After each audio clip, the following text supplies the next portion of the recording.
BJP और मोदी की सरकार, इनको घमंड हो गया कि मुझे हटाने वाला कोई नहीं।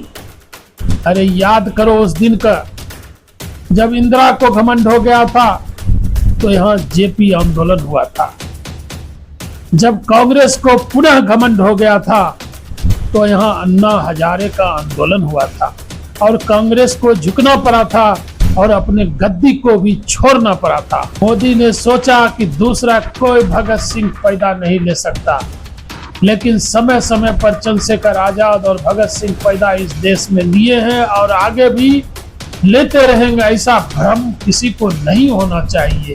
अभी आप देख रहे हैं देश के अंदर नीट का घोटाला, यूपीएससी घोटाला, सीबीएसई घोटाला, बीपीएससी घोटाला, दरोगा का घोटाला, पुलिस का घोटाला, चारों तरफ पेपर बिक रहे हैं और ये सरकार के आदमी बेच रहे हैं। सोनम वांगचुक हिमालय के तरह खड़ा है, लद्दाख का वो सोनम वांगचुक दिखा दिया कि अगर तुम्हारा जुल्म बढ़ेगा तो मैं उस जुल्म को खत्म करूंगा। और उन्होंने गांधी का रास्ता अपनाया। मोदी और बीजेपी सुन ले, पूरे देश में आंदोलन होने जा रहा है। हम लोग भी बेगूसराय में आंदोलन करेंगे, बिहार में आंदोलन करेंगे और इन आंदोलनकारियों को मैं समर्थन देता हूं। इन्होंने भगत सिंह का काम किया, इन्होंने चंद्रशेखर आजाद का काम किया, जो यहाँ के नेता मर चुके थे और अपने घरों में दुबक कर मोदी के डर से बैठ चुके थे, लेकिन दिखा दिया कि ये यहाँ के युवा और छात्र डरने वाले नहीं है।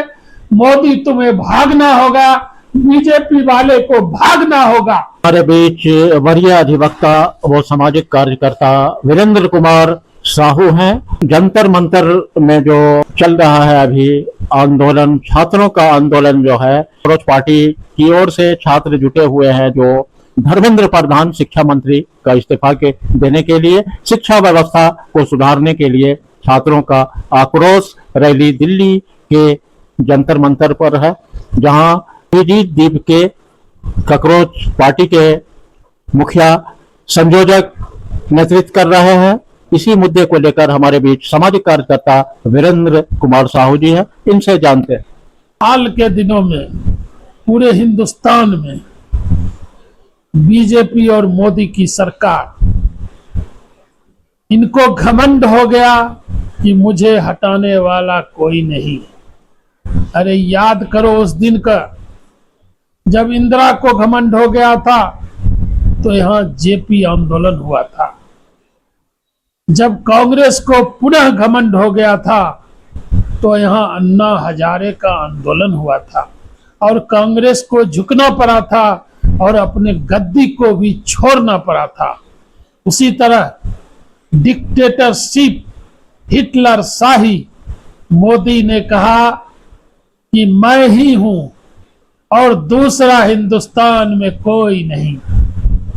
लेकिन मोदी ने सोचा कि दूसरा कोई भगत सिंह पैदा नहीं ले सकता, लेकिन समय समय पर चंद्रशेखर आजाद और भगत सिंह पैदा इस देश में लिए हैं और आगे भी लेते रहेंगे। ऐसा भ्रम किसी को नहीं होना चाहिए।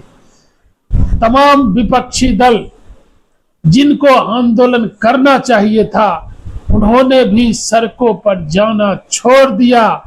और जब सड़क पर ये विपक्षी जाते थे तो ईडी सीबीआई से मोदी डराता था, लेकिन जब पानी सर से ऊपर हो गया, यहाँ का चीफ जस्टिस, न्यायपालिका भी मोदी सरकार के हाथों बिक गई थी और बिकी हुई है। इसका कारण आपने देखा, चीफ जस्टिस ने बेरोजगारों को कॉकरोच कहा और चीफ जस्टिस ने कहा कि यह सरे गले गंदे नाले के कीड़े हैं। तब अभिजीत दीपके ने अमेरिका जो पढ़ाई करने गया था वहां से ऐलान किया कि कॉकरोच जनता पार्टी का उन्होंने ऐलान किया और हिंदुस्तान के धरती पर आकर उन्होंने दिखा दिया। सोनम वांगचुक जो बहुत बड़े साइंटिस्ट हैं, सामाजिक सरोकार से रहने वाले, मोदी ने उसको साल से ऊपर जेल में रखा, लेकिन सोनम वांगचुक झुके नहीं। उन्होंने गांधी के रास्ते पर चलकर, आंदोलन के रास्ते पर चलकर शांतिपूर्ण आंदोलन किया।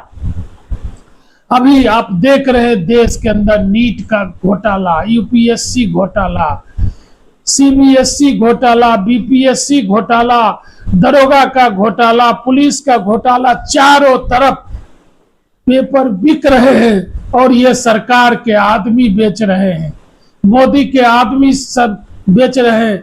आपने देखा कि राम मंदिर का सोना लूट लिया, पैसा लूट लिया।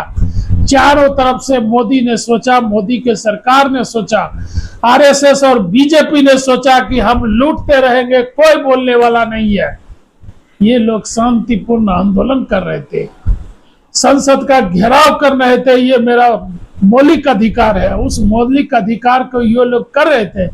लेकिन सादे ड्रेस में मोदी के गुंडे ने विद्यार्थियों को पीटा, युवा को घसीट घसीट के मारा। अभी 70 से ऊपर युवा दिल्ली के हॉस्पिटल में भर्ती है, लेकिन मोदी को शर्म नहीं आया। वो क्या मांग रहे थे कि प्रधान, ये शिक्षा मंत्री का तुम इस्तीफा दे दो, नीट में जो बच्चे मरे हैं उसको 1-1 करोड़ रुपया दो, आगे कोई घोटाला नहीं हो, इसका तुम आश्वासन दो। लेकिन नहीं दिया। मोदी ने सोचा क्या मैं हिटलर हूं, इन कॉकरोचों को मार दूंगा, इन कॉकरोचों पर गोली चलाऊंगा, इन कॉकरोचों पर पत्थर चलाऊंगा, ईंटों से थकूच थकूच के मार दूंगा। लेकिन यह भूल गया, जब हिटलर तंग आ गया तो अपने आप को गोली मार दिया। आपने देखा कि दिल्ली में मोदी को संसद के पीछे से भागना पड़ा, इन कॉकरोचों से डरना पड़ा, युवाओं से डरना पड़ा, छात्रों से डरना पड़ा। इनके गुंडे सादे पेश में थे दिल्ली में, और वहां लड़कियों के साथ बदसलूकी की, लड़कों की पिटाई की, उन्हें मृत्यु तक पहुंचाने का काम किया। बहुत लोग मरणासन पर पड़े हुए हैं। आज सोनम वांगचुक हंस रहा है।